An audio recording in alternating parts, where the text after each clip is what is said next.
What's up, guys? Welcome back to Real Bassin.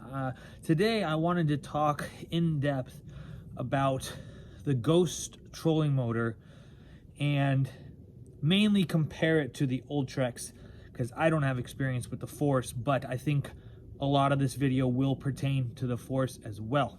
So let's get right into it. So I went ahead and bought the Ghost and I put it on and I was excited to try it out. Come to find out, it's not compatible with Gen 3s. I wound up getting hooked up with a carbon, and a live at the console. So now it was compatible with those devices.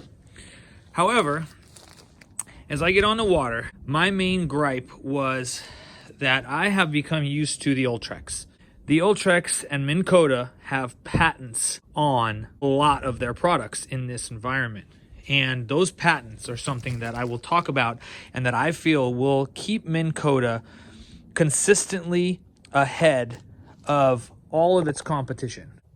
Among those patents are, we know all of them have a basic spot lock function which keeps you in place. They call it different things. And that's how I guess they get away with all of them being able to have spot lock. The Ghost spot lock, on point, just as my Ultrex was. Very good spot lock. I had no issues with it. But this button right here is something that I tend to use a lot of the year when I am fishing fast. Obviously, when I'm fishing slow, I'm not using it as much. But I'll talk about a second use of it as well after I talk about the first, which is when I'm running bank, fishing fast, finding fish. Fish are schooled up and we're trying to find them and just get bit.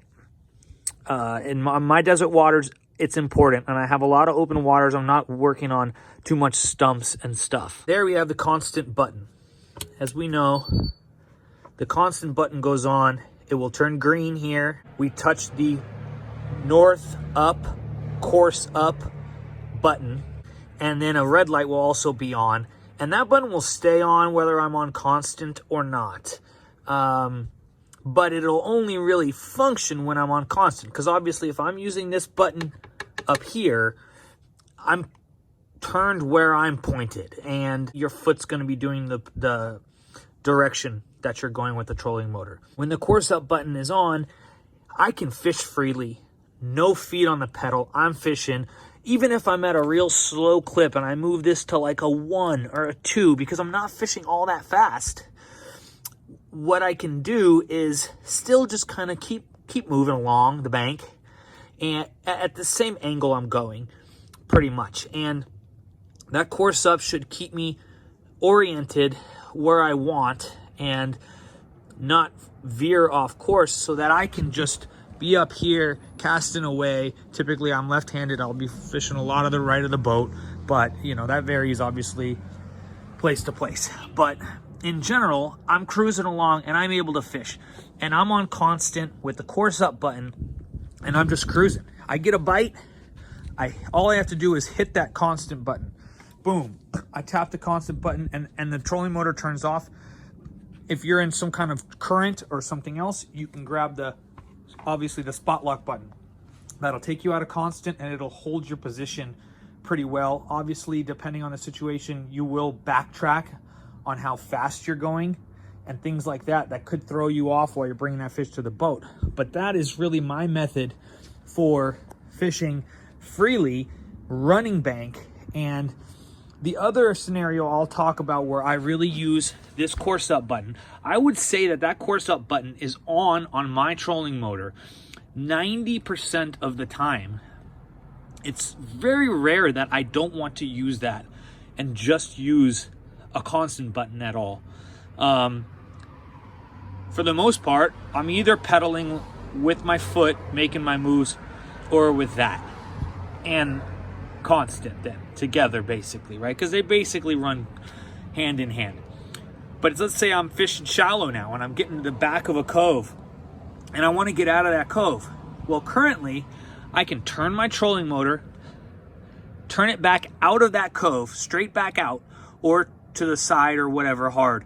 A real big turn. I have the course up button, and I just smash the constant button, and boom, my boat starts turning around, and getting me out of that cove. And it will adjust itself, of course, because it's course up. So it will pretty much take me in that direction. A lot of times you need to adjust it, right? Once you get it going out of that cove, sometimes, oh, I'm still gonna hit the side if I continue on this course. So we gotta turn a little bit more, get that boat pointed all the way back out. It's all about efficiency though.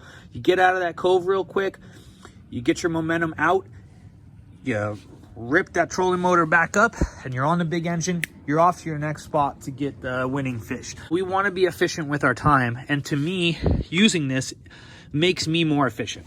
I know a lot of guys don't use it. They're just used to the old foot pedal, and that's what they do, and they're fishing while foot pedal trolling, and they'll just take their foot off, and they don't have to touch a button to have their boat stop moving to bring that fish to the boat. And I do that. It's just, I want both. And I find that this efficiency works really well for me. Now, let's talk about the Ghost. It does have a course up button. I believe this is a north up, but their course up, due to patents, this is very important. When I turn that boat out of that cove, or let's just say I'm on a course I don't like while I'm running bank, if I want to turn this a little bit and just change my course a slight bit, with this, it'll just continue on constant. I turn it a little bit, it continues on that route. Great, right? Well, on the Ghost, as soon as I turn it, we'll turn off the constant and the course up, and I'm no longer moving.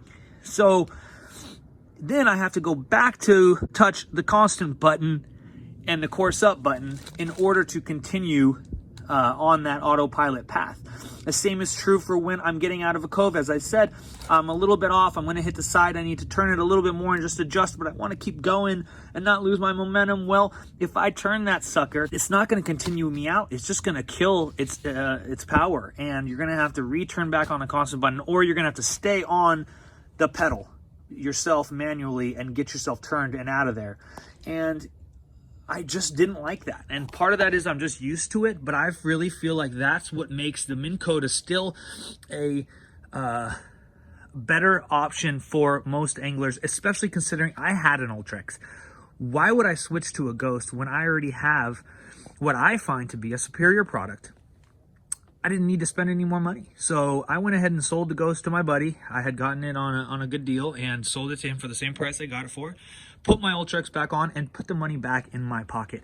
And I will say about the Ghost, it is quieter. Right now I have on the eliminator nut on here, and this is not a brushless motor, but the Ghost is. And that definitely gives the Ghost an edge. I did have a few bites where I would say the fish may not have bit had I not had the Ghost. I mean, we'll never know, but it just got that vibe. And this sucker is a little bit loud. I'm not gonna lie, the Ultrex is a little bit loud. So while I really think that the Ghost is a great motor overall, and does add some benefits in terms of how quiet it is, the fact that it can be a 24 volt or a 36 volt motor, kind of cool. It's an added feature. But that doesn't matter for me. I have a 36 volt lithium battery in my boat. I don't need a 24 volt situation. So that's no benefit. Like if you happen to lose one of your 3 trolling motor batteries, obviously you can change the sucker back with one click down to 24 volt, and you can still work and fish for the day had you lost one battery. Is that gonna happen? I don't know.